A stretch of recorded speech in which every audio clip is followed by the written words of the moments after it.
Hi, today we'll be discussing on the current ongoing pandemic, COVID-19, from pathophysiology to vaccine development. So it affecting millions of people worldwide. And on 17th of January 2020, China identified a novel strain of coronavirus which causes a pneumonia outbreak. And on 11th of February 2020, WHO, it is World Health Organization, named this virus strain as severe acute respiratory syndrome coronavirus 2 or SARS-CoV-2 and named the disease as COVID-19.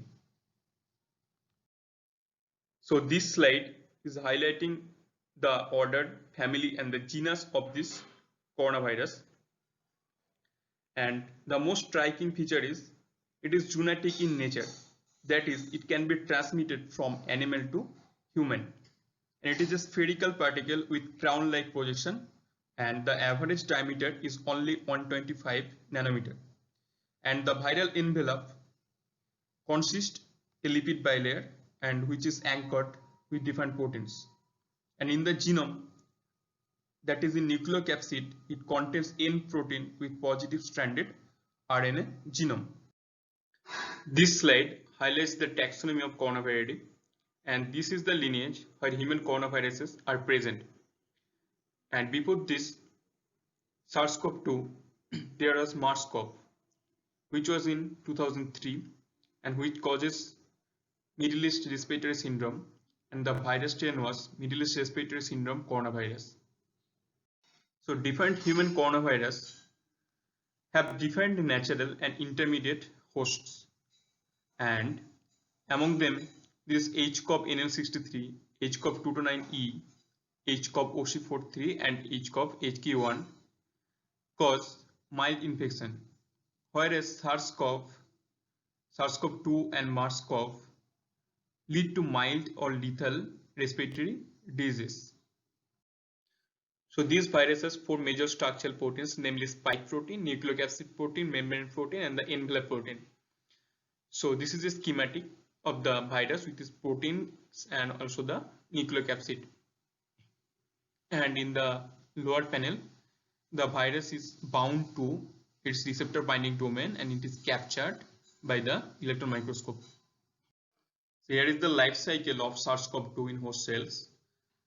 Once the S protein, which is trimeric in nature and also made up of glycoprotein, and when it binds to the cellular receptor AC2, which is angiotensin converting enzyme 2, there will be a conformation chain in the S protein which facilitates viral envelope fusion with the cell membrane. And after that, SARS-CoV-2 releases RNA into the host cell, and next the genome RNA will be translated into viral replicase polyproteins. Those are PP1A and 1AB, and this will be clipped into small products by the viral proteinases, and the polymerase will be producing a series of small subgenomic mRNAs by means of discontinuous transcription. Then there will be translation of viral proteins, and the viral proteins in genome RNA are subsequently processed by the into variants in the ER and Golgi, and then it will be transported out of the cell. So this is the continuation from the previous slide. So here is the attachment and entry of the virus. So here SARS-CoV-2 binds to its receptor AC2, and then there will be fusion, there will be uncoating of the viral genome, and then the genome will be transcribed, and finally these products will be translated, these subgenomic mRNAs will be translated into proteins. But before that, it will be processed. It will go through the rough endoplasmic reticulum and also through the Golgi, and the protein will be processed and it will be put inside a vesicle, and then there will be exocytosis and viral release out of the cell. After the incubation period, virus causes non-severe symptoms and elicits protective immune response. And successful elimination of the infection depends on the individual's health status and also the HLA haplotype. And if the general health status and the HLA haplotype of the infected individual do not eliminate the virus, if it fails to eliminate the virus, only then the patient may be entered into the severe stage, and which will be having strong damaging inflammatory response inside the lungs. And at this stage, several several intervention can be used, like hyaluron synthase and maybe hyaluron elimination can be prescribed, and cytokine activated mesenchymal stem cells can be used to block the inflammation and promote tissue repair. Here is the description of host pathogen interactions between SARS-CoV and the host immune system. The first event after inhalation of SARS-CoV-2 is the invasion of epithelial cells and type 2 pneumocytes through binding of the virus to angiotensin converting enzyme 2 receptors, as I have already mentioned, and through the spike protein of the which is present in the cell membrane of the virus, and the complex formed is processed by TRMP or SS2 enzyme, which will lead to the cleavage of the AC2 receptor and activation of the spike protein, and which will aid in the entry of the virus inside the cell. And viral entry and cell infection trigger the immune response. So there might be two possible mechanisms of initiation of the inflammatory cascade. So one is release of danger signal molecules such as certain cytokines, like we all know IL-1 alpha or IL-8 or ATP is there. And the second involves different recognition pathways mediated by different immune cells that might initiate the immune response. Recently, scientists have done transcriptional and serum profiling of COVID-19 patients, and their results reveal that a unique and inappropriate inflammatory response in COVID-19 patient, and this response is defined by a low levels of type 1 and type 3 interference and at the same time elevated chemokine as well as high expression of interleukin 6 expression, and they have proposed that reduced innate antiviral defense and this coupled with the increased inflammatory cytokine production are the defining or driving factor of this disease.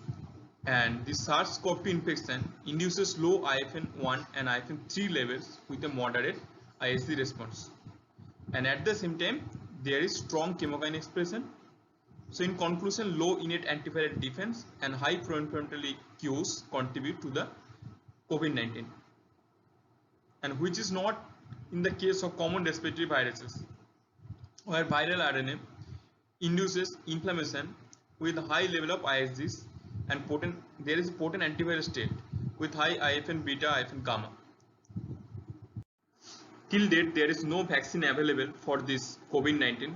So repurposing of the commonly known drugs which are being used in several other diseases is very much important, and scientists are exactly trying that thing. So this SARS-CoV-2 increases the IKB degradation, and which leads to the NF-kappa B signaling pathway, and that ultimately leads to the IL-6 and TNF alpha increase, and that will cause severe inflammation. And there is also SARS-CoV-2 induces massive release of cytokines that will ultimately leads to the JAK-STAT pathway, and there will be a auto-regulatory loop. That means JAK-STAT will again increase the IL-6 expression, and all this will ultimately lead to the cytokine storm caused by this virus. Like there will be massive level of cytokines and chemokines like IL-6, IL-1 beta, TNF alpha, several others are there. So this whole pathway can be blocked on several levels, like serine protease inhibitors can be used, and that might cause inhibition of the NF-kappa B, TNF alpha, and IL-6 expression. And on the other hand, there is IL-6 receptor antagonist are there that might seize the IL-6 signaling, like tocilizumab can be used. But these are all in experimental level, and scientists are also using in different clinical trials, and there is fingolimod is also there. So these are all several other types of drugs which are being used in several other diseases. Scientists are trying to in this COVID-19, so there might be a better situation until and unless the vaccine comes to the market. So what are the common testing methods? There is two type of testing method, that is real-time PCR based, another one is antigen antibody test. So this RT-PCR, all there is the specimen collection is on the nasopharyngeal and throat swab, and for antigen antibody test, that is blood and serum. So, and what is the target for this RT-PCR? This will detect the viral genes, whereas antigen antibody test will be searching for specific antibody against the virus in the patient's blood. And the main advantage of this RT-PCR is it is of high accuracy, 97% scientists are claiming. And on the other hand, the antigen antibody test is very rapid, so it will take less time, though it has some low accuracy, but it will only take 10 minutes, whereas this RT-PCR will take 6 hours. But RT-PCR is the confirmatory test for this COVID-19 diagnosis. And so what is the utility of this antigen antibody test? It will check the community infection, as it is very rapid, robust, and it takes less time. The SARS-CoV-2 may establish an inflammatory feedback loop between IL-6 and angiotensin 2. So SARS-CoV-2 increases IL-6 expression and secretion, and the IL-6 will cause activation of the GP130 and ultimately the JAK-STAT signaling pathway, which will again leads to the production of IL-6. So there is a auto-inflammatory loop, and all of these things will ultimately lead to the cardiovascular problems like coronary atherosclerosis, inflammation in the vascular system, diffuse microangiopathy, and thrombosis. So several mechanisms likely contribute to the hyperactivation of monocyte-driven macrophages, and which is actually seen in the patients of COVID-19. And delayed production of type 1 interferon, as I have already mentioned in my previous slide, which lead to the inner cytopathic effects and increased sensing of microbial threats, promotes the enhanced release of monocyte and chemoattractants like in this blood vessel by alveolar epithelial cells, and also likely by macrophages and stromal cells, and lead to the sustained recruitment of blood monocyte inside the lungs, and monocyte differentiate into pro-inflammatory macrophages through activation of JAK-STAT pathway, and activated natural killer cells and T cells. Natural killer cells and the T cell further promotes the recruitment and activation of monocyte-driven macrophages, and through the production of granulate macrophage colony stimulating factor, that is GM-CSF. Okay, and the tumor necrosis factor, and also the IFN gamma, and the oxidized phospholipids accumulate inside the infected lungs and can cause activation of the monocyte-driven macrophages through the TLR4 receptor. This TLR4 receptor, toll-like receptor 4, and this TLR4 traps 6 NF-kappa B pathway, that is a classical inflammatory pathway, and virus sensing can trigger TLR7 activation also, and through viral and this TLR7 activation through viral single-stranded RNA recognition, and it is possible that type 1 interferons induce expression of several acute respiratory syndrome coronavirus 2 entry receptors, that is SE2, and enabling the virus to gain access to the cytoplasm of macrophages and to activate the NLRP3 inflammation. so which may lead to the secretion of mature IL-1 beta and maybe IL-18. And this IL-1 beta can amplify activation of monocyte driven macrophages in an autocrine or maybe pacrine way, but it can also reduce the type 1 interferon production in infected lungs. So the engagement of Fc gamma R receptor by anti-spike protein IgG immune complex can contribute to the increased inflammatory activation of monocyte driven macrophages. So all this can lead to hyperactivation of these macrophages and may lead to the hyperinflammation in COVID-19. So how this hyperactive monocyte can lead to the coagulation in COVID-19?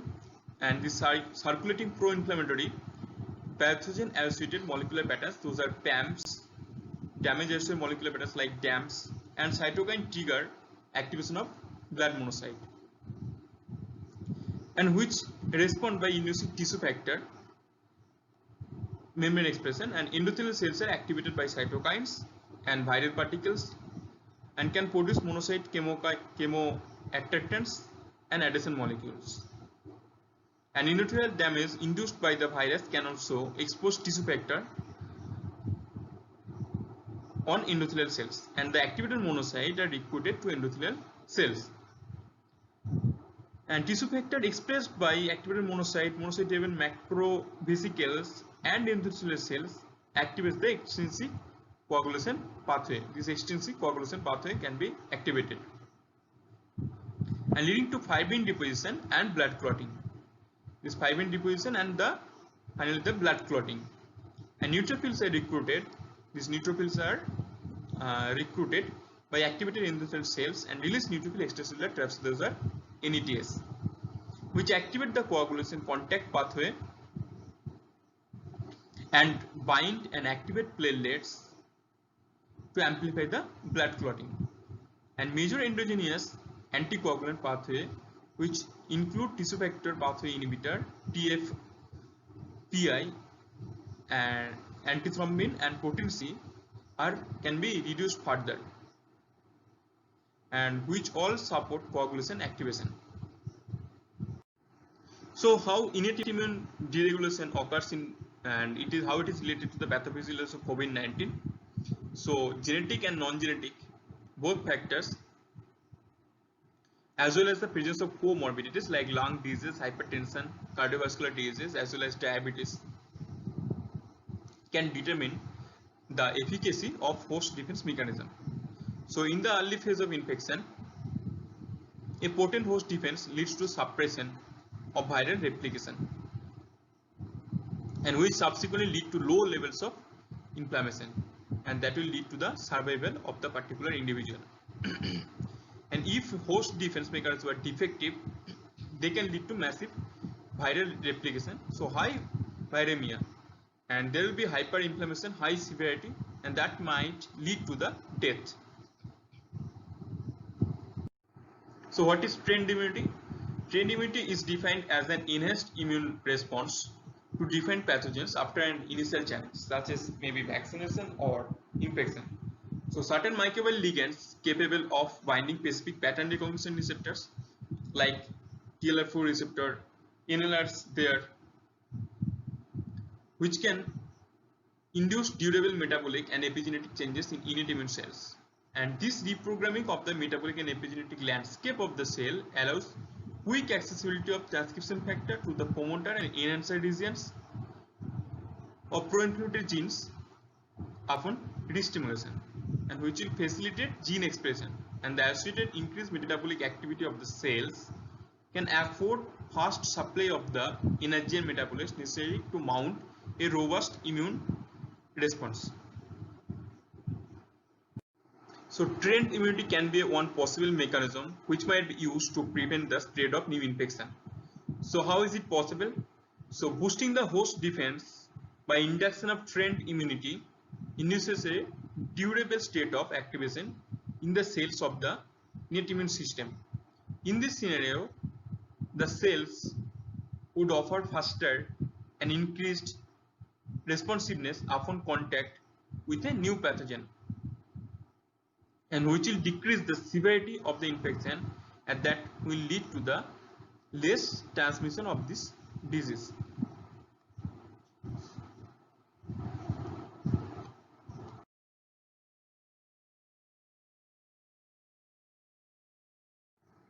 So how scientists are trying to develop vaccines and possible therapeutics antibodies for COVID-19. So here is a schematic, like samples from infected individual. So these samples can then be sequenced for COVID SARS-CoV-2, the virus, for immunogen design. And there is another way, isolation of SARS-CoV-2 antibodies from the serum, and those can be used as template for vaccine design and also for therapeutic countermeasures. And then there will be antibody down selection like binding, neutralizing, effector function. And from the sequence of SARS-CoV-2, the 3D structural analysis can lead to the production of immunogens and antibodies in silico manner. So then there is a loop like vaccine antibody formulation for delivery, then there will be preclinical testing, then finally the manufacture of vaccine or antibody, and then finally the clinical trials. So what are the different types of vaccines and how they work? So there is virus vaccines, the classical vaccines, the weakened vaccine virus can be used, and a virus is conventionally weakened for a vaccine and by being passed through animal or human cells until it picks some mutations that make it less able to cause disease. And different companies like Serum Institute of India are trying to weaken SARS-CoV-2 by altering the genetic code so that the viral proteins are produced less efficiently. And there is also another approach, that is inactivated virus. In this vaccine, the virus is rendered uninfectious using chemicals such as formaldehyde or heat, making them. But there is one problem. This requires starting with large quantities of infectious virus. So ultimately, this weakened virus or the inactivated virus will cause the viral replicates, and these viral replicates will bind to the antigen presenting cells, and there will be coronavirus peptides inside those will be fragmented by the antigen presenting cells, and there is immune response. So this is the way virus vaccine may work. So another thing is how we develop immunity. So enters the body, then there is virus assembly, virus release, as all I have mentioned. Then there is antigen presenting cells will show or will present the virus peptide to the T helper cells. Then T helper cell will train the B cells, and then the anti-coronavirus antibody will be there. So after, when the actual virus infection is there will be a fast and robust immune response against the virus.